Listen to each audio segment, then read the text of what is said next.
911, what's your emergency? Help me, help me. It seems that America has gone into cardiac arrest and needs to be resuscitated immediately. Ma'am, calm down. I can't. Tell me what to do. First, you must administer CPR. CPR? What is CPR? C, compassion. Dr. King once quoted, "A great nation is a compassionate nation." Compassion is the ability to recognize the suffering of others and then take action to help. In 1776, the U.S. adopted the Declaration of Independence. This document was written by and for white men, which meant that women and people of color were often disregarded and excluded from many legal protections because of their gender, race, and ethnicity. In this document, it stated that all men are created equal. Yet, slavery was legal. Women were not allowed to vote, and not one of our founding fathers looked like me.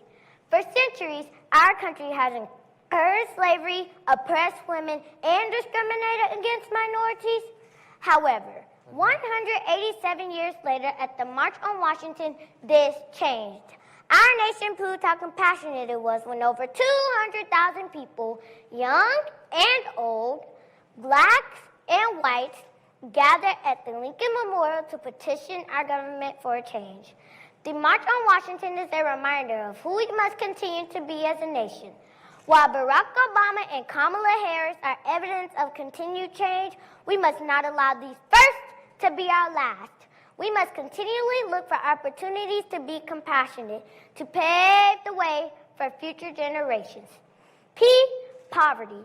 Dr. King stated in his Nobel Peace Prize address, "There is nothing new about poverty. What is new, however, is that we have the resources to get rid of it. I don't know what it's like living on welfare.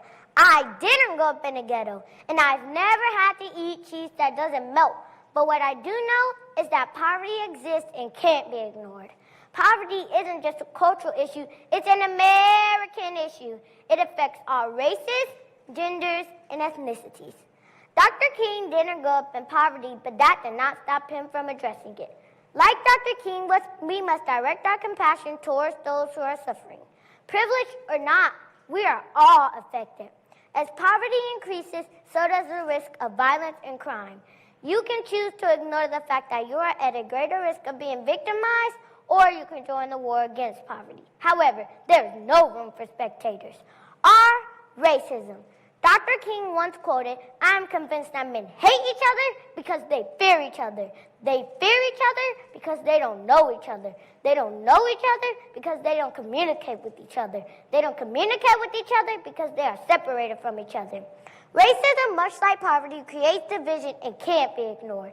If we hope to see an end to racism, we must unite as one nation, under God, indivisible.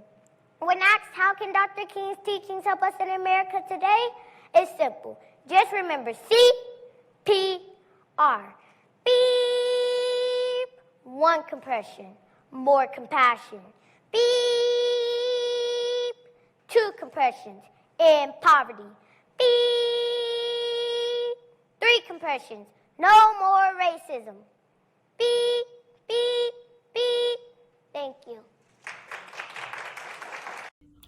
Swing low, sweet chariot, coming for to carry me home. Swing low, sweet chariot, coming for to carry me home. I looked over Jordan, and what did I see?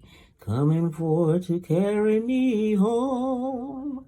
A band of angels coming after me, coming for to carry me home.